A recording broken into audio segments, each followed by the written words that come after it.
নির্লজ্জতার যদি কোনো Olympic medal থাকতো, তাহলে সে নির্লজ্জতার অলিম্পিক মেডেল ইউনূস এবং তার যে সাংঘাতরা সবাই পেত একটা করে। জাতিসংঘের মহাসচিব পদের জন্য মনোনয়ন বন্ধ হয়ে গেছে 30শে জুলাই। এতদিন পরে সে, মানে আজকে তো 8 তারিখ, গতকালকে বা পরশুদিন ওই যে ইউনূসের যে বিখ্যাত গয়েবলস, সে যে একটা কি নামের একটা কি যেন বানায় না, চালায় ওই সাইফুর রহমান সাহেব বিএনপির মন্ত্রী ছিলেন, উনি যেটা বলেছিলেন যে টয়লেট পেপার, সেখানে লিখেছে ইউনূস সাহেব জাতিসংঘের মহাসচিব হতে আগ্রহী নন। আর আগ্রহী হইলে লাভ কি? ওটা 30শে জুলাই ক্লোজ হয়ে গেছে। 30শে জুলাই ক্লোজ হয়েছে, 6 তারিখ এসে বলে উনি আগ্রহী নন, উনি বাংলাদেশের প্রেসিডেন্ট হতে আগ্রহী নন। মানে এত ওরা আমাদের সবাইকে, বাংলাদেশের সব মানুষকে এত বোকা মনে করে। আসলে তো বাংলাদেশ মানুষ বোকা, বাংলাদেশের মানুষ বোকা বলেই তো 24শে আগস্ট মাসে এই দানবটাকে ফ্রান্স থেকে উড়িয়ে এনে বাংলাদেশটা তার হাতে তুলে দিয়েছিল। জাতিসংঘের মহাসচিবের প্রসেস ক্লোজ হয়ে গেছে 30 তারিখ, মানে সব মনোনয়ন প্রক্রিয়া। সেখানে 6 তারিখ এসে বলে উনি আগ্রহী নন। আরো বলে বাংলাদেশের টেলিভিশনে নাকি এখন এবং টকশো গুলোতে গুজব ছড়ানো হচ্ছে, এই ইউনূসের যে সেই টয়লেট পেপারের সম্পাদক বলে। আর তাদের সময় সে কি করছে, সে নিজে কত গুজব ছড়াইছে। বাংলাদেশে নাকি ইউনূসের সময় সাংবাদিক নির্যাতন হয় নাই। ভাই, বাংলাদেশে সাংবাদিক নির্যাতন হয় নাই? আমার তো জানাশোনা কয়েকজন সাংবাদিকের মধ্যে আপনি মঞ্জুর আলম পান্না সাহেবই তো একজন।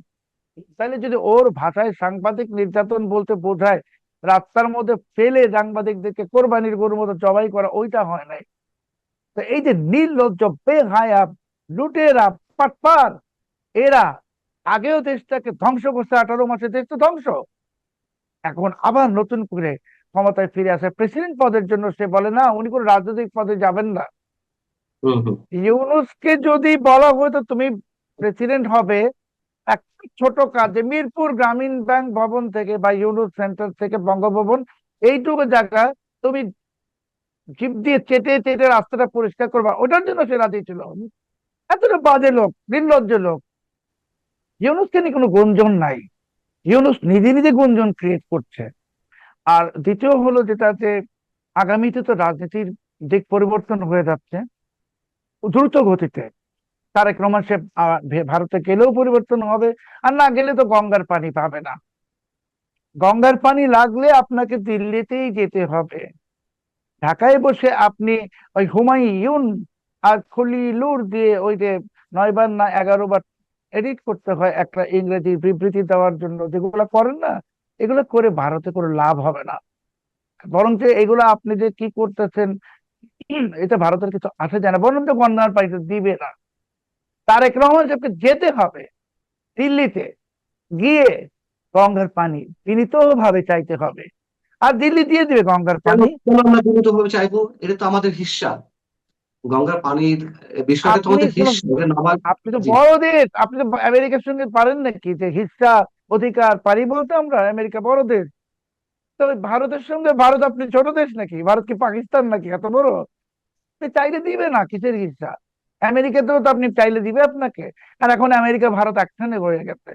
তো গঙ্গার পানি চাইলেই শর্ত আসবে অন্তর্ভুক্তিমূলক রাজনীতি, শেখ হাসিনাকে ফিরতে দিতে হবে, এইগুলোর শর্ত আসবে। এটা শুধু ভারত দিবে না, সার্জিও গৌরব দিবে, ডোনাল্ড ট্রাম্পও দিবে। কেন? যে ডোনাল্ড ট্রাম্পের অবস্থাটা কেমন হচ্ছে, আপনি ছোটবেলায় একটা প্রবাদ আমরা বলতাম না, যে পাগল শাকু নারাজ নে। ভালো কথা মনে করছেন। তো ডোনাল্ড ট্রাম্পকে অনেকদিন পরে মনে করাই দেওয়া হলো যে বাংলাদেশে ইউরোস ছিল, ওই যে বাইডেনের লোকটা যে আপনার বিরুদ্ধে নির্বাচনে টাকা খাটিয়েছিল, ও তাই তো। এখন কিন্তু ওই তার লোকরাই ক্ষমতায়। তো ট্রাম্পের এতদিন পরে মনে হয়েছে যে বাংলাদেশে তো, ও ওরা তো আমার লোক না। আর চুক্তি তো আপনি করছেন, এটা যদি আমাকে প্রাইম মিনিস্টার বানায় দেয় বা আপনাকেও বানায়, আপনি তো এটা মানতে বাধ্য। চুক্তি তো মানতে হবে। মার্কিন যুক্তরাষ্ট্রের সঙ্গে যুদ্ধ করে তো পারবেন না, তর্ক করে পারবেন না, আর ভারতের সাথেও পারবেন না। কাজে পানি চুক্তি লাগলে দিল্লি যেতে হবে, দিল্লি গেলে অন্তর্বর্তীমূলক নির্বাচন লাগবে। আমি তো আপনার এই অনুষ্ঠানে বলেছিলাম আগের বার, আবার বলছি, 2027 সালে মধ্যবর্তী নির্বাচন দিতে হবে এবং দিবে। এই যে ইউনূসের যে একটা, যেখানে প্রথম আলো পত্রিকা যে আছে ওরা কিন্তু বুঝে গেছে যে বাতাস ঘুরে গেছে, আহ, পাশার দান উল্টে গেছে। সেই জন্য ওই যে আসিফ নজরুলকে ধরে নিয়ে একটা 164 ধারায় জবানবন্দি নিয়ে রাখছে। ওই যে ইন্টারভিউ নামের যে জবানবন্দি, জবানবন্দি মানে কি, তা তো ইন্টারভিউ না, 164। ওটা দিয়ে আসিফ নজরুলের বিরুদ্ধে রাষ্ট্রদ্রোহ মামলা হবে, ওটা দিয়ে আসিফ নজরুলের ফাঁসি হবে। তো প্রথম আলো জানে পট পরিবর্তন হয়ে যাচ্ছে, পালা বদল হয়ে যাবে, অথবা পাশার দান উঠে গেছে। ওরা এখন দেখবেন ক্রমশ, প্রথম আলোরা অনেক স্মার্ট পত্রিকা, তো আমার আপনার মতো ওরা তার বোকা না, অনেক স্মার্ট। তো ওরা দেখবেন যে আস্তে আস্তে অনেক কিছু করবে ধীরে ধীরে।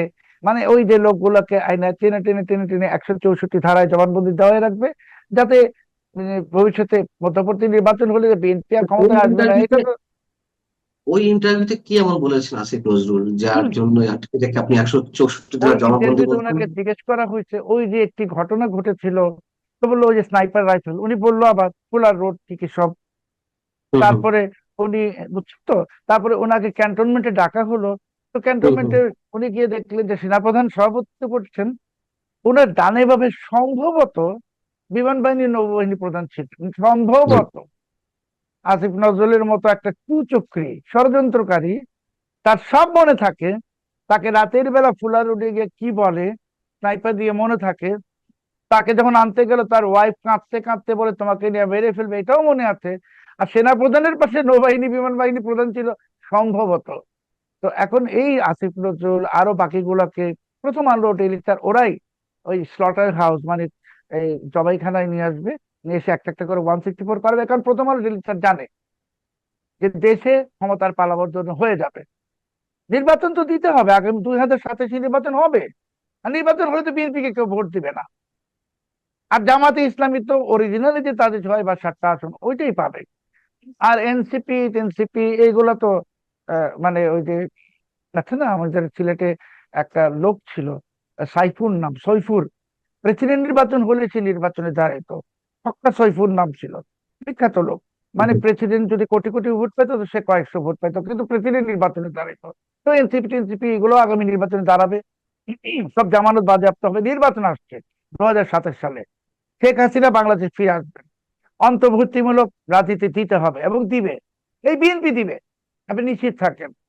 আর পানি লাগলে ভারত যাইতে হবে, গঙ্গার পানি তো আপনি ওইটা এই নিউ ইয়র্কে বসে চাইলে পাবেন না। আপনি কিন্তু চলে গেলেন কুয়ালালামপুর, আপনি চলে গেলেন কুয়ালালামপুর, আপনি চলে গেলেন বেইজিং, তো আপনি ভারতে যাবেন না? এটা সম্ভব? যান না। না গেলে আবার কাঁচামরিচ নেন কেন, তারপর ডিজেল নেন কেন? ভারতের বিরুদ্ধে একটা বিবৃতি দিতে পররাষ্ট্র মন্ত্রণালয়, যেটা 11 বার রিপিট করতে হয়েছে। হুম হুম পরের দিনই পরের দিনই আবার ডিজেল চাই। আরে ভাই, লাজ শরম আছে না একটা? 5-6 দিন দেরি করে চাইতেন, লাজ শরম তো না? আপনি বলেন টাকা দিয়ে তো কিনি, আমরা তো টাকা দিয়ে কিনতে না করছে কে? আপনি টাকা দিয়ে পাকিস্তান থেকে কিনেন, টাকা দিয়ে আপনি চীন থেকে কিনেন, আপনি ইরান থেকে কিনে নিয়ে আসেন। ভারত থেকে কিনতে হবে কেন? ওটা বয়কট ইন্ডিয়া, আমিও বলতে হয়েছি। এখন ওরা আগে বলছে, এখন আমি বলবো বয়কট ইন্ডিয়া, ভারত বাদ। ভারত থেকে কিচ্ছু কেনা যাবে না, কাঁচা মরিচ ডিজেল কিচ্ছু না, সব পাকিস্তান চায়না আমেরিকা থেকে আনতে হবে। আনো। তো এই সমস্ত বড় বড় কথা বলে আর এই সমস্ত বিবৃতি দিয়ে, এই যে গরু ছাগল কতগুলো রাখছে, এই হুমায়ুন টুমায়ুন লন্ডন থাকে বলেই কি ইংরেজি জানে নাকি? বাংলাদেশি রিক্সাওয়ালারা তো বাংলা বলতে পারে, তো ওর মানে কি ও সাহিত্যের ভাষা বোঝে? এই খলিল একটা কেরানি, আমি বারবার বলছি খলিল একটা কেরানি, সে কূটনীতির ভাষা বোঝে না। তো বাংলাদেশের পররাষ্ট্র নীতিটাকে লেজে গোবরে করে, কারণ খলিল তো এজেন্ডা আছে, খলিল তো ইউনূসের লোক, তারা তো বিএনপি কে সাবোটেজ করবে, করে দিয়েছে। এখন বিএনপি কে খলিল চমৎকার ভাবে স্যাবোটেজ করে দিয়েছে, যে চীনে নিয়ে গেছে, সে নিজে রাশিয়ায় গেছে, যেই আমেরিকার সন্দেহের তালিকায় ঢুকিয়ে দিয়েছে। এখন বিএনপি কে সেটার খেসারত দিতে হচ্ছে, যার ফলশ্রুতিতে কার্য করে এসেছিল। এবং যার ফলশ্রুতিতে আপনি দেখবেন যে 10 তারিখে দিনেশ টিভি দেখা করবেন এই প্রধানমন্ত্রীর সাথে। তো উনি তো ওই প্রধানমন্ত্রী আমাদেরকে তো যেটুক বলবে সেটুক শুনবো, তা আবার সেটা তো অনেকগুলো এডিট হবে, 25 বার এডিটও হইতে পারে।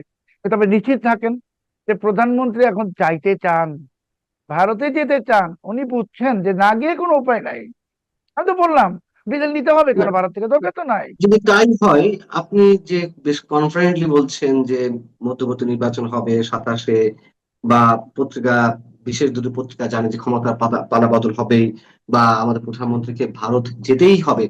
কিন্তু আমরা তো দেখলাম যে গত বুধবার শেখ হাসিনার যে সংবাদ সম্মেলন বা বিভিন্ন প্রশ্নের উত্তর সাংবাদিকদের সাথে, তারপরে পররাষ্ট্র মন্ত্রণালয় যে বিবৃতি দিয়েছে সেটা খুব অ্যাগ্রেসিভ বিবৃতি, এবং আহ, যেটুকু সম্ভাবনা ছিল ব্রিক্স সম্মেলনে যে আহ্বান জানানো হয়েছিল ভারতের পক্ষ থেকে আহ, তারেক রহমানকে, সেটিও অনিশ্চয়তার মুখে পড়তে যাচ্ছে বলে অনেকে মনে করছিলেন, বা এখনো মনে করছেন। তো সেই জায়গা থেকে আপনি এত কনফিডেন্টলি কিভাবে বলছেন যে ভারতে যেতেই হবে এবং ভারতের নানা শর্ত মানতেই হবে তারেক রহমানকে? প্রধানমন্ত্রীকে চীনে কে নিয়ে গেছে? এই ফলিলুর, এই হুমায়ুনই তো নিয়ে গেছে, তাই না? নিয়ে গেছে না? তো ওই বিবৃতিটা, ওরা বিবৃতিটা কেন প্রকাশ করছে এইটা তো তারেক রহমান সাহেব বুঝতেছেন না। ওনাকে স্যাবোটেজ আরো ভালো করে করার জন্য। চীন তো শেষ হয়ে গেছে, আর আসবে না বাংলাদেশে। আমেরিকাকে শেষ করে দিচ্ছে, এখন আমেরিকা অন্য পথ খুঁজতেছে। এখন ভারতকে শত্রু বানায় দেওয়া, এই যে বিবৃতিটা, এটা কি কোনো ডিপ্লোম্যাটিক ভাষা? এটা তো একদল মূর্খ লোক বসে বসে ডিকশনারি খুলে যে যা ভাষা, কঠিন শব্দ এবং অসভ্য শব্দ জানে সব দিয়ে অসভ্য শব্দকে ডিপ্লোমেসিতে চলে নাকি? আমি আপনাকে বললাম, তারেক রহমান সাহেব ভারত যাবেন, নিজে যাবেন, এবং অন্তর্বর্তীমূলক নির্বাচনের পরিবেশ দিবেন। শেখ হাসিনাকে উনি নিয়ে আসবেন বাংলাদেশে, এবং নির্বাচন দিবেন আগামী বছর। কোনো পথ নাই। ওই যে একটা সিরাজউদ্দৌলা নাটকের একটা ডায়লগ আছে না, উপায় নেই গোলাম হোসেন ওনাদের অবস্থা হচ্ছে সেটা। আমি তো বললাম যে ডিজেল ইন্ডিয়া থেকে আনতে হবে কেন? কাঁচা মরিচ কিচ্ছু আনার দরকার নেই। আমি বলতেছি বয়কট ইন্ডিয়া। চীন থেকে আনেন, পাকিস্তান থেকে আনেন, আনেন দেখি এখন। তো এখন সামনে তো আরো খাদ্য সংকট আসতেছে। বাংলাদেশ তো অলরেডি এখন অর্ধেক জনগোষ্ঠীর অর্ধেক দিনে অভুক্ত থাকে, অর্ধেক বেলা অভুক্ত থাকে, খেতে পায় না, খাবার নাই। লক্ষ লক্ষ লোক বেকার হয়ে গেছে। তারপরে কলকারখানা তো বন্ধ, একটা কলকারখানা খুলে নাই। আপনি এবার 10টা বৃহৎ শিল্প সাম্রাজ্য বা শিল্প গোষ্ঠীর বিরুদ্ধে মামলা করবেন, তো ওগুলো বন্ধ হয়ে যাবে। তারপরে আপনি কি করবেন? লক্ষ লক্ষ কোটি কোটি বেকার লোককে আপনি কি কার্ড দিবেন? কোয়াব কার্ড, মানে স্বপ্নে দেখানোর কার্ড আর কি। কোয়াব, স্বপ্নের একটা আরেকটা শব্দ হলো কোয়াব। ও জানি কোয়াব, জানি কি জানি কোনখানে একটা বিল্ডিং টিল্ডিং ছিল বিএনপির আগের জমানায়। যাই হোক, ওই কার্ড ফার্ড দেওয়ার লাভ নাই। তারেক রহমান সাহেব কার্ড দিতেছেন না কি দিতেছেন, বাংলাদেশে টাকা ছাপাচ্ছেন, বিদেশি মুদ্রা তো আসতেছে না। তো তারেক রহমান সাহেব তো জানে, ওনার তো গাড়ির যে ফুয়েল কমে যাচ্ছে, মানে ইন্ডিকেটর উনি তো দেখতেছে, আমরা দেখতেছি না। আমরা তো মূর্খ মানুষ, তো দেখি না, উনি তো দেখতেছে যে কিছুক্ষণ পরে দেশ, মানে দেশ নামক গাড়িটা বন্ধ হয়ে যাবে। বিদেশি মুদ্রা নাই, কিচ্ছু নাই। তো এখন রিকনসিলিয়েশন হবে, এখন অন্তর্ভুক্তিমূলক নির্বাচনের পরিবেশ হবে, এখন মধ্যবর্তী নির্বাচন হবে। তার বহু আগে শেখ হাসিনা বাংলাদেশে আসার পর এই তারেক রহমান সাহেব ঘাড় ধাক্কা দিয়ে ইউনূসকে জেলে ঢোকাবেন। ঘাড় ধাক্কা দিয়ে ইউনূসের সব লোককে জেলে ঢোকাবেন। কেন? কারণ ওরা তো তারেক রহমান সাহেবের জন্য থ্রেট। তারেক রহমান সাহেব জানে, উনি তো জানে ওরা তো নির্বাচন দিত না, একটা চালাকি করে নির্বাচন দিতে হয়েছে। এবং ইউনূস যে তারেক রহমান সাহেবকে ব্ল্যাকমেইল করেছে, এই জোর জবরদস্তি করে আমেরিকার সঙ্গে একটা চুক্তি করিয়েছে, এটা তো ইউনূস ব্ল্যাকমেইল করেছে। তো তারেক রহমান সাহেব কি বুঝতেছে না? বুঝতেছে তো। কিন্তু এখন উনি ওই সময় একা ছিল, সঙ্গী নাই, একা বিএনপি। খালি আওয়ামী লীগ মাঠে নামলে আওয়ামী লীগ বিএনপি একখানে হয়ে যাবে, নিশ্চিত থাকেন। রাজনীতিতে তো বাংলাদেশে দুটোই দল, বিএনপি আর আওয়ামী লীগ, হয়ে কিন্তু একদম আবর্জনা সাফ করে দেবে। কিন্তু স্বরাষ্ট্রমন্ত্রী শুক্রবারও বলেছেন যে কিসের শেখ হাসিনা, কোথায় তার চেহারা দেখা গেছে, নানান ধরনের কনফিউশন তিনি ব্যক্ত করেছেন। আমরা অনেক কিছু আমাদের করতে পারি তার আমাদের প্রতিনিধি। আমাদের মাননীয় স্বরাষ্ট্রমন্ত্রী, উনি ওই কথাটা বলতে বলতে একটা চমৎকার একটা রহস্যের হাসিও দিতেন। তো এই যে স্বরাষ্ট্রমন্ত্রী মহোদয় সালাউদ্দিন সাহেব, মানে উনি তো 7 বছর, তাই না, ওই ভারতে ছিলেন।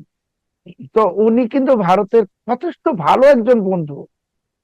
তো ওই যে আমি যেমন এখন বলছি বয়কট ইন্ডিয়া, বয়কট ইন্ডিয়া, আমার বলা আর অন্য কারো বলা কি সমান নাকি? আমি তো ভারতের শত্রু না, আমি বলছি। তো উনি ওইটা বলছেন, কিন্তু উনি তো ভারতের সবচেয়ে ভালো বন্ধু, সালাউদ্দিন আহমেদ সাহেব সবচেয়ে ভালো বন্ধু। তো উনি বললে তো ভারতও মাইন্ড করবে না। তো কিসের শেখ হাসিনা, উনি খুব ভালো করে জানে শেখ হাসিনা তো কিসের না কি। সালাউদ্দিন সাহেব অনেক জ্ঞানী লোক, সবকিছু জানেন। উনি দেখলেন একটা হাসি দিয়েছে ওই কথাটা বলার ফাঁকে, ওই হাসিটার মধ্যে সব প্রশ্নের উত্তর আছে।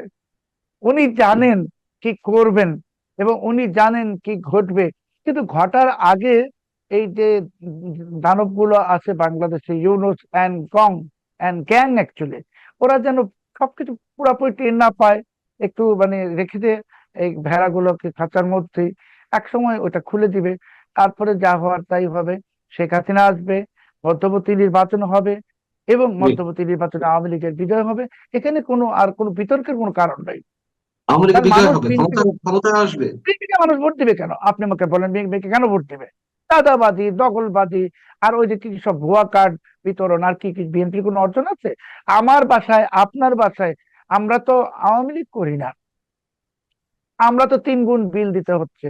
তিনি বিএনপি করেন, তিনি জামাত করেন, ওনারও 3 গুণ বিল দিতে হচ্ছে। যিনি জাতীয় পার্টি করেন, ওনারও 3 গুণ বিল দিতে হচ্ছে। আমাদের কারো বাসা বাড়িতে তো 3টা পর্যন্ত গ্যাস থাকে না রান্না করার জন্য, তাই না? আমরা তো দুপুরের খাবার এখন রাতের বেলা খাই। তো এই অবস্থায় বিএনপিকে ভোট দিবে কেন? বিএনপি শোচনীয় পরাজয় হবে। আপনার এই অনুষ্ঠানে আমি বলেছিলাম নির্বাচনের আগে বিএনপি ব্যাপক বিপুল বিজয় হবে, এখন বলছি নেক্সট নির্বাচনে বিএনপি শোচনীয় পরাজয় হবে। শোচনীয় মানে বিরোধী দল হবে। আর জামাত তো যদি 2-3টা আসন যদি পাবে, এনসিপি অস্তিত্ব যদি- নাই, এই দিকে যাচ্ছে। এখন বিএনপির কোনো হাতে কিছু নাই। বিএনপি সব সুযোগ হারায় ফেলছে প্রায় 2 বছর। আওয়ামী লীগ ক্ষমতার বাইরে 2 বছর বিএনপি সব সুযোগ হারায় ফেলছে। ইউনূস যেমন সব সুযোগ হারিয়ে এখন গণশত্রুতে পরিণত হয়েছে, বিএনপিকে এখনই আমি গণশত্রু বলতে পারতেছি না, বা হয়তো বলছি না টেকনিক্যাল কারণে, কিন্তু বিএনপিও তাদের সব সুযোগগুলো হারিয়ে ফেলেছে। এখন তারেক রহমান সাহেবের আর নতুন করে কিছু করার নাই, ওনার মন্ত্রীরা তো প্রকাশ্যে অনেক কিছু করতেছে, তাই না? আমরা পত্র পত্রিকায় দেখি যে এটা করে সেটা করে, কি নাম দিয়ে দেয়, কি এটা করে, টেন্ডার করে, চুরি করে, সবই তো করতেছে। তো কাজেই বলুন আপনার কথা বলুন। বলি, মানচিত্রে অন রেকর্ড শেখ হাসিনা ডিসেম্বরে আসছেন না। শেখ হাসিনা এই বছরের ডিসেম্বরে আসছেন না। শেখ হাসিনা ডিসেম্বরের কয়েক মাস আগেই আসছেন। আচ্ছা, তার মানে তো একটা আগস্ট, সেপ্টেম্বর, অক্টোবর রয়েছে মাঝখানে, জি, যদি কয়েক জি, মাস আগে ডিসেম্বর, আসতে পারে। ডিসেম্বর না, আচ্ছা, ডিসেম্বর না। মানে আপনি বলতে চাচ্ছেন যে খুব দ্রুতই বাংলাদেশের রাজনৈতিক হাওয়া খুব দ্রুতই ঘুরছে। বলে গেছে তো সবই আমি বলছি বাংলাদেশের রাজনৈতিক হাওয়া আমি বলি না, পাশার দান ইন্টারন্যাশনালি হুম, উল্টে গেছে, একেবারেই উঠে গেছে। এখন আমেরিকা ভারত এক অক্ষে চলে আসছে 100%। তাদের সঙ্গে রাশিয়াও আছে। তো কাজেই এখন চীনের প্রভাব ঠেকানোর জন্য ভারত এবং আমেরিকা এক অক্ষে অবস্থান নিয়ে নিয়েছে। এই পরিস্থিতিতে বাংলাদেশের রাজনীতির ভবিষ্যৎ নির্ধারিত হবে এই দুই দেশের সিদ্ধান্তে। এবং বাংলাদেশের যে একটা পরিস্থিতি, একটা দম আটকানো পরিস্থিতি, যে একটা বড় রাজনৈতিক দল 6-7 কোটি তাদের সমর্থক, তাদেরকে আপনারা বাদ দিয়ে রাখছেন, এইগুলা হবে না। এইগুলা আসলে অবাস্তব চিন্তা, অবান্তর চিন্তা। এটা একটা টেম্পোরারি একটা ঘটনা ঘটেছে ইউনূসের কারণে। আমার মনে হয় বিএনপিও বুঝতে পারছে যে এটা বিএনপির জন্যই আখেরে আত্মঘাতীমূলক। কারণ হুম। বিএনপি যদি আওয়ামী লীগকে রাজনীতির বাইরে রাখে, তাহলে বিএনপিকে যারা আসলে বিএনপির হন্তারক, যারা আওয়ামী লীগেরও হন্তারক, সেই জামাত এবং উগ্রবাদী এবং স্বাধীনতা বিরোধী অপশক্তি, তারা মাথাচাড়া দিয়ে উঠলে শেষ পর্যন্ত ওই ফ্রাঙ্কেনস্টাইন আওয়ামী লীগও রাখবে না, বিএনপিও রাখবে না, বাংলাদেশটাকে ওরা দখল করবে। এই পরিস্থিতি থেকে মুক্তির একমাত্র পথ সেটা অন্তর্ভুক্তিমূলক নির্বাচন। তারেক রহমান সাহেব নিশ্চিতভাবে জানেন, এটা উনি জানেন এবং উনি এটা বিশ্বাস করেন এরই মধ্যে, এবং উনি এটা করবেন। এত সহজে করবেন এতদিন পর ক্ষমতা হাতে পেয়ে? মানে বাংলাদেশের রাজনীতির প্রেক্ষাপটে এটি কোন দল করতে চাইতে পারে? আপনাকে যদি আটলান্টিক সাগরে নিয়ে ফেলে দিয়ে দুটো অপশন দেওয়া হয়, যে হয় আপনি সাগরে সাঁতার কাটতে থাকেন, আর না হয় আপনাকে আমরা ওই জল পানি থেকে একটা দড়ি ফেলে টান দিয়ে ঝুলাই দিব, আপনি কোন অপশনটা গ্রহণ করবেন? তারেক রহমান সাহেবের অবস্থাটাও সেম। এখন ওনাকে মানে he has to choose between fry and fire, আর কোনো অপশন নাই। ওনার সর্বোচ্চ ভুল ছিল যে উনি ক্ষমতায় আসার পরপরই আওয়ামী লীগ নিষিদ্ধের যে ইউনূসের ষড়যন্ত্র, সেই ফাঁদে উনি পা দিয়ে দিয়েছেন। যদি ওটা না করতেন, আজকে বাংলাদেশের রাজনীতির পরিস্থিতি আরেক রকম থাকতো এবং বিএনপির জন্য অনেক নির্ঝঞ্ঝাট হতো। বিএনপিকে ঝঞ্ঝাটে বিপদে ফেলে দিতে ইউনুস ওই আইনটা করে, আর সেই আইনটাকে পাশ করে আওয়ামী বিএনপি সেই ইউনূসের ফাঁদে পা দিচ্ছে, যার খেসারত এখন বিএনপি কে দিতে হবে সেই আটলান্টিকে ছুঁড়ে ফেলা লোকটার মতো, যে তুমি কি পানিতে ডুবে মরবা নাকি তোমাকে রশি। 5 আগস্ট রাষ্ট্রপতির একটি অনুষ্ঠান ছিল, অভ্যুত্থানের যে 2 বছর পূর্তি। আমরা দেখলাম সেই অনুষ্ঠানে যে হট্টগোল, বিশৃঙ্খলা, এক ধরনের রাষ্ট্রীয় সব ধরনের প্রোটোকল ভেঙে পড়া, আহ সেই জায়গা থেকে আমরা যে বিদেশি কূটনীতিকরা আমন্ত্রিত ছিলেন, বিভিন্ন দেশের কূটনীতিক, তারা অনুষ্ঠান স্থল ত্যাগ করলেন, এক অর্থে পালিয়েই প্রাণ বাঁচানোর চেষ্টা করছিলেন এবং পালালেন বটে। এটি আন্তর্জাতিক বিশ্বে কি ধরনের মেসেজ যাচ্ছে আমাদের কাছ থেকে? জি, ধন্যবাদ। দেখেন, আমিও এটা দেখেছি 5 আগস্টের প্রোগ্রামে। আমি ছোট্ট একটা গল্প দিয়ে বলি। নোয়াখালী অঞ্চলে আমাদের এক বড় ভাই আইনজীবী, ওনার মুখে শোনা একটা গল্প, রসিকতার ছলে, যে উজির আলী বলে এক লোক জিন পুষতো। সেই জিন দিয়ে সে সারা পাড়ায়, মহল্লায়, জেলায় বিভিন্ন লোককে ডিস্টার্ব করতো। এর গলা কামড়ে ধরতো, ওর মাথা চুল ছিঁড়তো, একে ধরতো, ওকে ধরতো। তো উজির আলী জিন, এটা উজির আলী করা মানে উজির আলীর সঙ্গে কেউ বাদলে উজির আলী এগুলো করাতো। তো জিন একসময় টায়ার্ড হয়ে উজির আলীর গলা চেপে ধরেছে। তো তখন পাড়ার লোকরা বলছে যে এবার উজির আলী জিন উজির আলীকে ধরেছে। এই যে আমরা জুলাই 24 থেকে আজ অবধি এই যে একটা পুরা প্রজন্ম না, একটা প্রজন্ম বা একটা রাজনৈতিক জঙ্গি মতবাদী গোষ্ঠী গণতন্ত্রের নামাবলী গায়ে জড়িয়ে গণতন্ত্র রক্ষা করার নাম করে আসলে স্বৈরতন্ত্র ফ্যাসিস্ট চিন্তা থেকে উদ্ভূত হয়ে এই যে 24 মাস ধরে আমরা বেয়াদবিগুলোকে প্রশ্রয় দিল, প্রথমে ডক্টর ইউনূস সরকার, পরবর্তীতে বিএনপিও, তারেক জিয়া সাহেবের সরকারও, তার একটা হাতে নাতে প্রমাণ হলো যে সেই পুরাতন কথা, ফ্রাঙ্কেনস্টাইন তৈরি করলে ফ্রাঙ্কেনস্টাইনকে যে তৈরি করে তাকেই ফ্রাঙ্কেনস্টাইন খেয়ে ফেলে। এবং এই 5 আগস্টের অনুষ্ঠান তাই হয়েছে, মূলত পণ্ড হয়ে গেছে। রাষ্ট্রের সর্বোচ্চ ব্যক্তি ভারপ্রাপ্ত রাষ্ট্রপতির উপস্থিতিতে একটা তথ্যচিত্রে তাদের ভাষায়, এনসিপি বা যারা যারা ছিল বা অন্য যারাও ছিল তাদের ভাষায় কিছু তথ্য বিকৃতি আছে বা উল্টো তথ্য আছে, আপনার আবু সাইদের ছবি নাই, তো সেইটার প্রতিবাদের অনেক রকম ভাষা থাকে। কিন্তু ফরেন ডিপ্লোম্যাটদের অনুষ্ঠানে, একটা রাষ্ট্রীয় অনুষ্ঠানে তারা যে স্টাইলে আন্দোলনটা দেখালো, আন্দোলনের নামে সন্ত্রাসী কার্যক্রম, এইটা যখন শেখ হাসিনার বিরুদ্ধে তারা করেছে, বা ধরেন 5 আগস্টের পরে আওয়ামী লীগ সহ মুক্তিযুদ্ধের চিন্তা চেতনা, ইভেন আওয়ামী লীগকে অপছন্দ করে কিন্তু প্রগতিশীল চিন্তা চেতনা, সাংস্কৃতিক গোষ্ঠী, পত্রিকা অফিস, সবগুলোতে যখন হামলা করেছে, তখন তখন ডক্টর ইউনূস, আসিফ নজরুলরা বাহবা দিয়েছে। বিএনপি সরকারও ধরি মাছ নাছুই পানি করেছে। আজকে তার রেজাল্ট। এবং আপনি তো বলছেন ডিপ্লোম্যাটরা পালিয়ে গেছে ভয়, সেইটা তো আছে।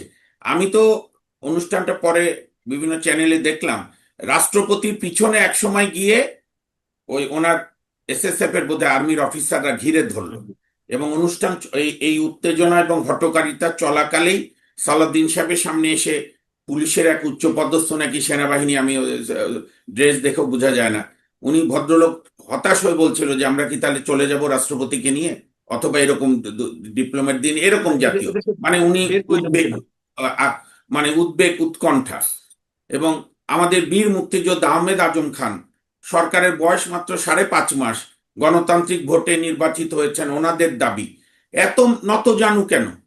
20 বার করে করজোরে অনুরোধ করছি, করজোরে অনুরোধ করছি। তার চেয়ে আমি বলবো মুক্তিযোদ্ধার পুত্র ইশরাক হোসেন আবেগে ঠিকই বলেছে যে আপনারা কি এখানে জাহির করতে এসছেন না কি করছেন? এই যে বেয়াদবিগুলোকে প্রশ্রয় দিলে, অসভ্যতাকে প্রশ্রয় দিলে, আনকালচার্ড কালচারকে কালচার বললে, এবং অন্যের বাড়িতে আগুন দিলে যখন খুশি হন আপনি, তখন ওই আগুন আপনার বাড়িতে লাগে, এটাই তার প্রমাণ। এখন বিএনপিকে আমি পরিষ্কার কথা বলি, বিএনপিকে সিদ্ধান্ত নিতে হবে, গণতান্ত্রিকভাবে দেশ চালাবে, সবার প্রতি আইনের শাসন করবে, নাকি জুলাই আন্দোলনের অজুহাত দিয়ে ডক্টর ইউনূস যেরকম 18 মাস ধরে, বাংলাদেশে এমনি তো আমরা হাজারো অত্যাচারে আছি, রাজনৈতিক দলের অত্যাচার, পান্ডাদের অত্যাচার, গুন্ডাদের অত্যাচার, মৌলবাদীদের অত্যাচার, স্বাধীনতা বিরোধীদের অত্যাচার, তার সঙ্গে যুক্ত হয়েছে মবক্রেসি। আপনার বাসা বাড়িতে গিয়ে হামলা, ছাত্রলীগের ছেলেকে না পেলে তার মাকে মেরে ফেলা, তার বোনকে অপমান করা, একে ওকে ধরা, সাংস্কৃতিক অনুষ্ঠান বন্ধ করা, তারপরে আপনার পত্রিকা অফিস জ্বালিয়ে দেওয়া, যেটা একবারই পাকিস্তানিরা করেছিল 25শে মার্চের রাতে। দৈনিক ইত্তেফাক আর দৈনিক সংবাদে আগুন দিয়েছিল। ঠিক পাকিস্তানি বাহিনীর, বর্বর বাহিনীর মতোই তাদের অনুসারীরা প্রথম আলো, ডেইলি স্টারে আগুন দিয়েছে। আপনার প্রথম আলো পছন্দ না হলে পড়বেন না, আমি অনেক পেপার পড়ি না যেগুলো আমার ভালো লাগে না, কিন্তু তাই বলে তো কোনো অফিস পোড়ানোর অধিকার আপনার নাই। তো এই যে একটি অগণতান্ত্রিক কালচার এবং একটি ফ্যাসিবাদী চিন্তা, আমি এই সুযোগে আরেকটা কথা বলি। আজকাল একটা সবাই বলে কিছু হলে ফ্যাসিস্টের অনুসারী, ফ্যাসিস্ট। আপনি বলেন ফ্যাসিবাদের সংজ্ঞাটা একটু বোঝেন কিনা? ফ্যাসিবাদের কয়েকটা এস্টাবলিশ সংজ্ঞা আছে। এক হচ্ছে ভিন্ন মতকে দমন করা, বর্তমানে তাই করছে একটা। নাম্বার টু, আজ্ঞাবহ বিচার ব্যবস্থা, দালাল মিডিয়া, কৃত্রিম শত্রু সৃষ্টি করা, একটা জাতিগোষ্ঠী বা একটা রাজনৈতিক মতবাদকে টার্গেট করে তাকে হত্যা করা, সামাজিকভাবে নাজেহাল করা, আর লার্জার দ্যান লাইফ, অর্থাৎ একটা ব্যক্তিই সব অথবা একটা আদর্শই সব। যে একটা কোটা আন্দোলন থেকে শেষ মুহূর্তে সরকার বিরোধী আন্দোলন, তার সঙ্গে 15 বছরে বিএনপি সহ অন্যান্য দলগুলো যে সরকার বিরোধী আন্দোলন করছিল, সেই শক্তির মিলনে, হ্যাঁ, আওয়ামী লীগ সরকারের অসংখ্য অগণতান্ত্রিক সিদ্ধান্ত ছিল, অগণতান্ত্রিক পদক্ষেপ ছিল, কিন্তু আপনি তারপরে আপনি আপনি কতটা গণতান্ত্রিক আচরণ করছেন তার কোনোটা প্রমাণ আছে? বিশেষ করে এই যে জুলাই আন্দোলনের দোহাই দিয়ে, এখন তো জুলাই যোদ্ধা বললে সব মাপ, আর জুলাই যোদ্ধা বা কি টার্ম, সব মিলিয়ে পুরো ব্যবস্থা আজকে একটা অগণতান্ত্রিক এবং স্বৈরতন্ত্র এবং ফ্যাসিবাদের দিকে ধাবিত, ইংলিশে বলে প্রন টু ফ্যাসিজমের দিকে যাচ্ছে। এটা আমাদের খুব উদ্বেগের বিষয়। এবং রাষ্ট্রপতির অনুষ্ঠানে যে অসভ্যতা হয়েছে, বিএনপিকে এখন রাজনৈতিক সিদ্ধান্ত নিতে হবে যে এই বেয়াদবকে আর কতটা প্রশ্রয় তারা দেবে। এখন কি তারা তাদের প্রয়োজনীয় প্রশ্রয়টা দিচ্ছে? যেমন ইউনূস দিয়েছিল, আমরা দেখলাম যে বঙ্গভবনে যখন সাবেক রাষ্ট্রপতি শাহাবুদ্দিন সাহেব ছিলেন তখনও বঙ্গভবন আক্রমণের মুহুর্মুহু প্রচেষ্টা, বঙ্গভবনের আশপাশে ককটেল বিস্ফোরণ, অনেক কিছু তো আমরা দেখেছি। মানে সেনাবাহিনীর সঙ্গে সংঘাত, সেনা সদস্যদের আহত হওয়া, এবং ভারপ্রাপ্ত রাষ্ট্রপতি হাফিজুদ্দিন সাহেব তিনি এই মন্তব্য করতে বাধ্য হলেন যে আমি ইংরেজিতে বক্তব্য দিতে চেয়েছিলাম কূটনীতিকদের উদ্দেশ্যে, যাতে আমাদের মেসেজ সারা বিশ্বে পৌঁছে যায়, সেটিও আমি দিতে পারলাম না। আহ আপনি বলছেন যে ফ্যাসিজমের দিকে যাচ্ছে, অবশ্যই মানে ফ্যাসিজমের যে, শুনেন, বুলগেরিয়ার বিখ্যাত বুদ্ধিজীবী দিমিত্রভ ফ্যাসিবাদের যে সংজ্ঞা দিয়েছে, যারা সারা বিশ্বে স্বীকৃত, এবং মার্কিন যুক্তরাষ্ট্রে ফ্যাসিজম বিরোধী জাদুঘরে ফ্যাসিবাদের সার্বজনীন, ইন্টারন্যাশনালি রেকগনাইজড, অ্যাক্লেইমড যে 7টা বৈশিষ্ট্য আছে, আমি যেগুলো বললাম আপনাকে, তো সবগুলি তো বাংলাদেশে বিদ্যমান দেখছি। তো এগুলো, এই যে অসভ্যতা, অ্যানার্কিজম, এটাকে যখন আপনি রাষ্ট্রীয় মদত দেন তখন তো এটা রাষ্ট্রের কালচার দাঁড়ায়। আর বিদেশিরা যেটা ভাববে যে এরা, অনুষ্ঠান হচ্ছিল সাবেক বঙ্গবন্ধু আন্তর্জাতিক সম্মেলন কেন্দ্র, এখন তো আমাদের সরকারগুলোর প্যাটার্ন আসলে সব নাম বদল করে, যাকে এখন যে নাম হয়েছে ইন্টারন্যাশনাল কনভেনশন সেন্টার।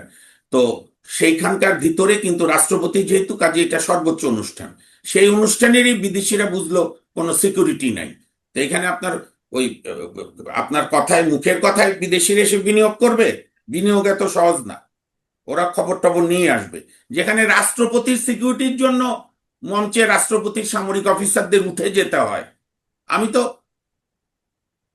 এই যে ভারপ্রাপ্ত রাষ্ট্রপতি বা স্পিকার সাহেব, আমি তো ওনার আচরণও আমি লজ্জিত একজন মুক্তিযোদ্ধার সন্তান হিসেবে। এত বড় বেয়াদবির পর ওনার উচিত ছিল অনুষ্ঠান বন্ধ করে তৎক্ষণাৎ সিদ্ধান্ত দেওয়া যে এটা তদন্ত করো, কারা দায়ী, এই ঘটনা ঘটলো কেন, প্রয়োজনে এই অনুষ্ঠান আবার হবে। এটা তো আপনি সন্ত্রাসীদের সঙ্গে আপোষ করলেন, আপনি মববাজদের সঙ্গে আপোষ করলেন। এই আপোষের রেজাল্ট বিএনপির জন্য ভালো হবে না ভাই। এখন শুনতে অপ্রিয় লাগলেও এই এই এই কিন্তু আপোষ এই মবদের সঙ্গে আপোষ যেটা বিএনপি করছে, এই আপোষ, এই মব একদিন তাদেরকেও কামড় দেবে, অলরেডি দিচ্ছে। আমরা জুলাই অনুষ্ঠানকে কেন্দ্র করে বা 5 আগস্টের অনুষ্ঠানকে কেন্দ্র করে আরেকটি ঘটনা দেখলাম। আহ সেটি প্রধানমন্ত্রীর অনুষ্ঠান, জুলাই জাদুঘর উদ্বোধন অনুষ্ঠানে ডক্টর ইউনূস দর্শক সারিতে বসেছিলেন। আমাদের প্রধানমন্ত্রী তাকে সম্মান জানালেন, তাকে মঞ্চে ডেকে তার পাশে বসানোর ব্যবস্থা করলেন। ওকে, ভালো, ঠিক আছে, তিনি গুরুজনদের সম্মান দিচ্ছেন। কিন্তু যে ডক্টর ইউনূসের বিরুদ্ধে শত শত শিশু হত্যার অভিযোগ, যে ডক্টর ইউনূস এবং তার উপদেষ্টা পরিষদের বিরুদ্ধে দুর্নীতির অসংখ্য অভিযোগ, আমাদের মুক্তিযুদ্ধের ইতিহাসের খুন নলচে পাল্টে দেওয়ার অভিযোগ, মবক্রেসি সৃষ্টির অভিযোগ, জঙ্গিবাদে উস্কানি দেওয়ার অভিযোগ, একের পর এক মামলা করতে যাওয়া হয়, সেই মামলা গ্রহণ করা হয় না। আপনি নিজেও মামলা করেছেন, সেই মামলা খারিজ হয়ে যায়। সেই ব্যক্তিকে আসলে মঞ্চে ডেকে আমরা এটি কতটা স্বাভাবিকভাবে ধরবো? এটি কেবলই শ্রদ্ধা প্রদর্শন? আর যদি শ্রদ্ধা প্রদর্শন হয়েই থাকে, তাহলে যে শত শত শিশুর যে মানে নিহত হলো, তাদের যে বাবা মা, তাদের প্রতি কি সম্মান জানানো হলো? না, ওটা হচ্ছে যে অনুষ্ঠানের স্থলে ডক্টর ইউনূস সাহেব নিচে মানে মঞ্চের বাইরে শ্রোতাদের আসনে বসা ছিলেন। জনাব তারেক রহমান সম্মানিত প্রধানমন্ত্রী ওনাকে ডেকে এনে হাত ধরে অনুরোধ করে পাশে বসিয়েছেন। আমি এই রাজনৈতিক শিষ্টাচারকে সম্মান জানাই, তারেক জিয়ার এই ভূমিকাকে আমি স্বাগত জানাই। কিন্তু এই ভূমিকার আরো একটু ভূমিকা রয়ে গেছে, আরো একটু কাজ রয়ে গেছে। সেই কাজটা যদি এখনো তারেক জিয়া সাহেব করে, তার সরকার করে, তাহলে আমরা বুঝবো যে শিষ্টাচারও ভালো, আবার আইনের শাসনও হচ্ছে। আপনি ইউনূসের বিরুদ্ধে অন্য মহসিন সাহেব যখন মামলা করতে গেল, অ্যাটর্নি জেনারেল ঝাঁপিয়ে পড়লো যে না, এগুলো কোনো তদন্ত করতে দেওয়া যাবে না, অন্য মামলায় বলছি। আবার তাকে মঞ্চে ডেকে আনছেন। তাহলে কি আপনি ইউনূসের এই সমস্ত বেআইনি কর্মকাণ্ড, স্বাধীনতা বিরোধী কর্মকাণ্ড, মুক্তিযুদ্ধকে আক্রান্ত করা, দেশে মবক্রেসি করা, মববাসদেরকে প্রশ্রয় দেওয়া, দুর্নীতি করা, আপনার সুইস ব্যাংকের রিপোর্ট অনুযায়ী 44% টাকা বেশি পাচার হয়েছে ইউনূসের আমলে, এগুলোর কোনোটা তদন্ত করছেন না? তাহলে আপনি কি মেসেজ দিচ্ছেন? যে তাহলে কি এই সরকার ইউনূসেরই এক্সটেনশন? তাহলে কি জুন 25 সালে যে তারেক জিয়া এবং ইউনূসের মধ্যে বৈঠক হয়েছিল বর্তমান প্রধানমন্ত্রী সাহেবের সঙ্গে, তা সেটা কি এই বৈঠকেরই রেজাল্ট? তাহলে মানুষও বুঝবে, মানুষও তার মতো করে সিদ্ধান্ত নেবে। আহ শেখ হাসিনার বক্তব্যকে কেন্দ্র করে অনেক কিছুই ঘুরে গেল আমরা দেখলাম, এবং আহ আগে থেকেই সরকারের পক্ষ থেকে নিষেধাজ্ঞা জারি করা হলো। এক ধরনের তথ্য উপদেষ্টা বললেন যে যে কেউ সংবাদ প্রচার করলে আহ তার বিরুদ্ধে ব্যবস্থা নেওয়া হবে। আবার আইসিটি থেকে বলা হলো যে বিদ্বেষমূলক বক্তব্য প্রচার করা যাবে না, শুধু এই অংশটুকু, অন্য কথা প্রচার করা যাবে। যাই হোক, এক ধরনের কন্ট্রাডিকশন। আহ পরবর্তীতে আমরা দেখলাম যে শেখ হাসিনা যখন বক্তব্য দিলেনই, সংবাদ সম্মেলনে উপস্থিত হলেনই, তারপরে পররাষ্ট্র মন্ত্রণালয়ের একটি বিজ্ঞপ্তি, বিজ্ঞপ্তি ঠিক নয়, কড়া প্রতিবাদ, প্রতিক্রিয়া, এবং সেখানে যেসব শব্দ ইউজ করা হয়েছে, যে টার্ম গুলো ইউজ করা হয়েছে, সেটা নিয়ে তুমুল সমালোচনা চলছে গত 2-3 দিন ধরে। আবার পরবর্তীতে ভারত থেকে ডিজেল আমদানির সিদ্ধান্ত, বেশি বেশি পাইপলাইনে বেশি বেশি ডিজেল আমদানির সিদ্ধান্ত নেওয়া হয়েছে, বিদ্যুৎ মন্ত্রী জানিয়েছে। মানে আমি একটু জানতে চাচ্ছি যে আসলে ভারতের সাথে সম্পর্কের অবনতি আহ এই পর্যায়ে রয়েছে বা উন্নতি হচ্ছে না, সরকার কি শেখ হাসিনা ইস্যুটাকে শুধুমাত্র ক্যাশ করতে চাইছে, নাকি তারা আসলেই আহ আহ, তাদের যে পররাষ্ট্রনীতি, সবার সাথে সম্পর্ক, ভালো সম্পর্ক রাখতে চায়? মানে আমরা আসলে বুঝতে পারছি না, আপনার ব্যাখ্যাটা কি? 24-এর আন্দোলনে নানা বিতর্কিত ভূমিকা, বেআইনি ভূমিকা বলবো, দাম্ভিক ভূমিকা সরকারের থাকতে পারে, কিন্তু ওটাই তো শুধু ইতিহাস না আওয়ামী লীগের। আওয়ামী লীগের ইতিহাস 49 সাল থেকে, 52-র ভাষা আন্দোলনে, 54-র যুক্ত ফ্রন্টে মুসলিম লীগকে কবর দেয়া, 58-র আইয়ুবের সামরিক শাসনের পরে শেখ মুজিব তখনও বঙ্গবন্ধু হননি, তার আন্দোলন, 62 শিক্ষা, 66 সালে বাঙালির মুক্তি সনদ, ম্যাগনা কার্টা, 6 দফা বঙ্গবন্ধু কর্তৃক ঘোষণা, 69-এর গণঅভ্যুত্থান, সর্বোপরি 71-এর মহান মুক্তিযুদ্ধ, এবং বেগম খালেদা জিয়ার সঙ্গে একসঙ্গে ঐক্যবদ্ধভাবে এরশাদ বিরোধী আন্দোলন, পরবর্তীকালে 96-তে একক শেখ হাসিনার নেতৃত্বে, আওয়ামী লীগের নেতৃত্বে কেয়ারটেকার প্রতিষ্ঠার আন্দোলন, এ কোনোটাই তো আপনি বাদ দিতে পারবেন না। আপনি তো ইতিহাস ডিকটেশন দিতে পারবেন না। শুধু 24-এ আওয়ামী লীগ অপরাধ করেছে দেখে আওয়ামী লীগ অপাঙ্ক্ত হয়েছে, আপনি নতুন করে শিয়া সুন্নি ক্রিয়েট করছেন। আপনি একটা শান্তিপ্রিয় দেশ যেখানে এথনিক কোনো প্রবলেম নাই, মোটামুটি একই ভাষা। হ্যাঁ, আমাদের প্রিয়, আমারই আমারই সহনাগরিক পাহাড়িদের ভাষা আছে, আমরা সেটাকেও আমাদের ভাষা মনে করি, আদিবাসী উপজাতি যে নামই বলি। মূলত আমাদের মধ্যে কোনো দ্বন্দ্ব নেই। যারা 24-এর ছাত্র হত্যা, পুলিশ হত্যায় দায়ী, তাদের আপনি বিচার করেন, কিন্তু আপনি একটা টোটাল জনগোষ্ঠীর 40% মানুষকে ব্ল্যাকলিস্ট করে দেবেন। আপনি শিয়া সুন্নি করবেন। আপনি উমাইয়া বংশ আর আব্বাসী বংশের দ্বন্দ্বের ইতিহাস আমরা দেখিনি? আজকে ইরান ইরাক দেখছি না, সিরিয়া দেখছি না? আমরা কি বাংলাদেশকে গৃহযুদ্ধের দিকে ঠেলে দেব এগুলো কথা বলে? আপনি যারাই দায়ী বিভিন্ন হত্যাকাণ্ডে বা আওয়ামী লীগের সময় অনেক দুর্নীতি হয়েছে, আপনি পান্না সাহেব আপনি নিজে এগুলোর প্রতিবাদ করেছেন। আওয়ামী লীগের অগণতান্ত্রিক সিদ্ধান্ত আছে, বিচার বিভাগকে স্বাধীনভাবে কাজ করতে দেয়নি, বিচার বিভাগকে দলীয়করণ করেছে। আমরা সেটা তীব্র আন্দোলন করেছি, কিন্তু এখনো তো অবশ্যই। দলীয়করণ বন্ধ হয়নি। এখনো তো বিচার বিভাগ সরকারের সুরে সুরেই কথা বলে।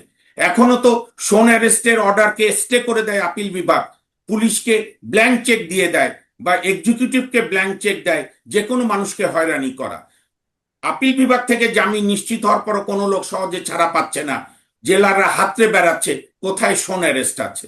তো কোনো কিছু পরিবর্তনও হচ্ছে না, আর আপনি লম্বা লম্বা কথা বলবেন। আপনি শেখ হাসিনার নিউজ শোনেন, 2010 কি 11 সালে আওয়ামী লীগের কতিপয় দল বা আইনজীবী রিট করে তারেক রহমানের প্রচার বন্ধ করে দিল বাংলাদেশের সব টেলিভিশন। উল্টো রেজাল্টে কি হলো? অনলাইনে উনি আরো সক্রিয় হলেন, মাফ করবেন, উনি আরো সক্রিয় হলেন, কারণ উনিও বিএনপির মতো একটা বড় রাজনৈতিক দল, যারাও বাংলাদেশের ওই আওয়ামী লীগের মতোই জনগোষ্ঠী 35 থেকে 40% জনগোষ্ঠীরই প্রতিনিধিত্ব করে। আওয়ামী লীগ আর বিএনপির বাড়িতে কোনো কিছু হলো না। এর আগে জাসদ বাসদ কমিউনিস্ট পার্টিরা ট্রাই করেছিল, পারেনি, কেউ আওয়ামী লীগের কোলে গিয়ে বিলীন হয়ে গেছে। আবার আওয়ামী লীগের আমলে এই যে গণ অধিকার, নাগরিক ঐক্য, তারপরে আপনার কি নাম, গণসংহতি সহ আরো অনেকগুলো অনেক লম্বা লম্বা কথা, নয়া বন্দোবস্ত, নয়া গণতন্ত্র, ওই মেনন ভাই ইনু ভাইদের মতোই শেখ হাসিনার বদলে তারেক জিয়ার কোলে গিয়ে বিলীন হয়ে গেল।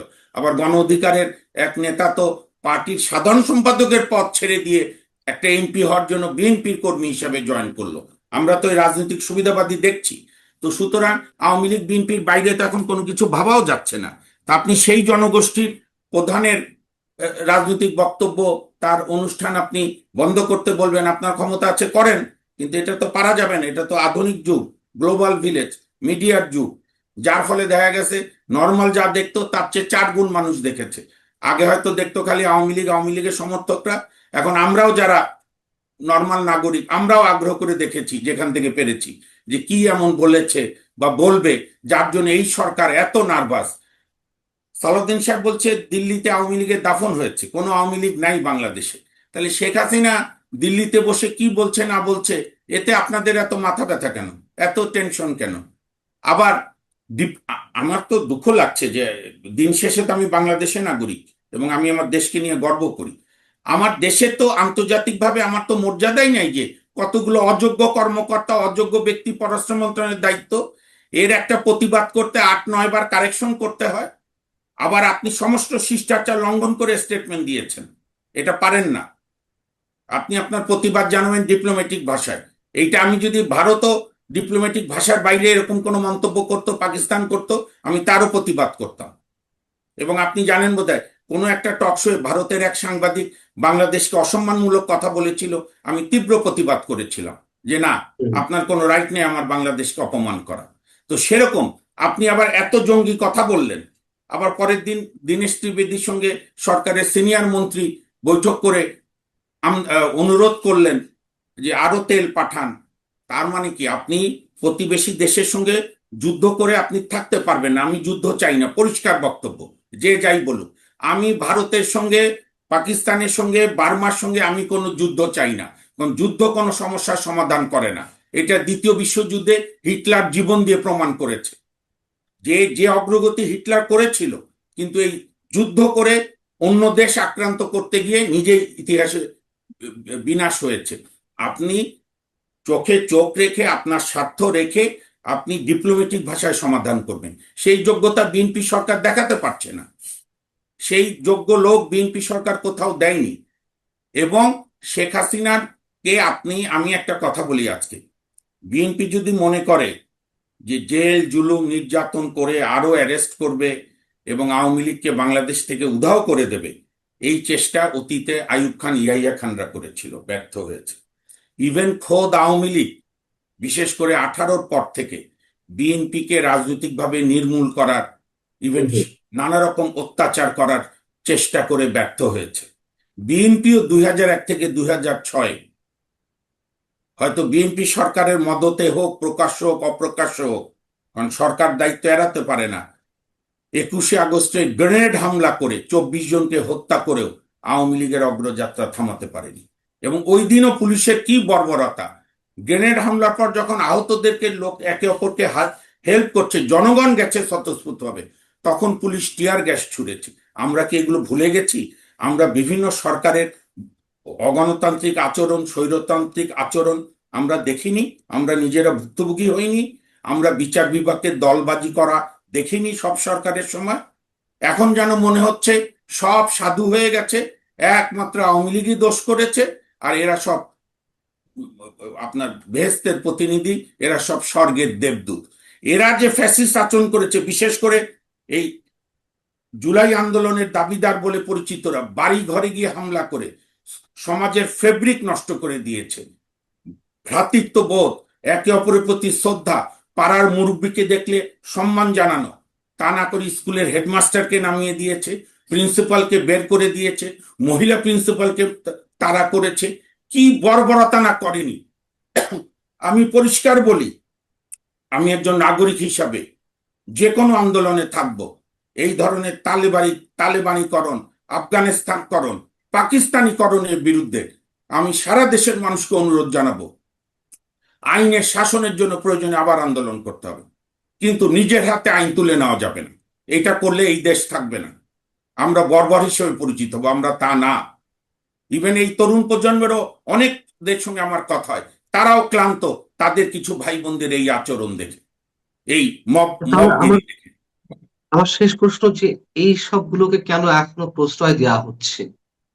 আপনি রাজশাহী বিশ্ববিদ্যালয়ের সালাউদ্দিন আম্মার তার যে ওপেন সন্ত্রাসী কর্মকাণ্ড, একের পর এক ঘটনা, মামলা ঠিকই অনেক সমালোচনা করা হয়েছে, কিন্তু স্পর্শটা করা যাচ্ছে না। সরকারের দুর্বলতা কোথায়? মানে কেন এগুলোকে প্রশ্রয় দেওয়া হচ্ছে? তাদের ভীষণটা কি আসলে? এটা তো বিএনপি ভালো বলতে পারবে বা সরকারের কেউ। তবে আমি যেটা মনে করি, রাজশাহী বিশ্ববিদ্যালয়ে শুধু সালাউদ্দিন আম্মার না কি নাম রাখসুর জিএস, আমার লজ্জাও লাগে।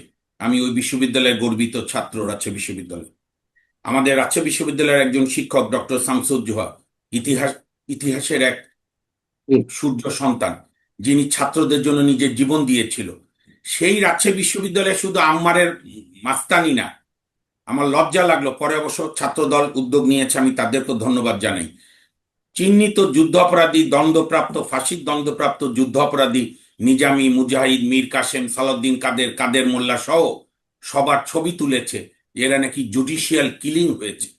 আমি এখন জাগ্রত, আমি এখন জানতে চাই সুপ্রিম কোর্টের বিবেকবান আইনজীবী যারা অতীতে যে কোনো কথাই হলে কন্টেম করত, বা আমাদের শ্রদ্ধেয় আপিল বিভাগকে অনুরোধ করি, এই যে আপনাদের বিচারকে জুডিশিয়াল কিলিং বলছে, মানুষ তো দু একটা কথা বললে আপনারা কন্টেম করেন, সবাইকে করেন, আমাকেও করেছেন, কিন্তু আপনাদের বিচারকে যে জুডিশিয়াল কিলিং বলছে, একবার না, ঢাকা বিশ্ববিদ্যালয় বলেছে, শিবির, আপনারা এই ব্যাপারে নীরব কেন?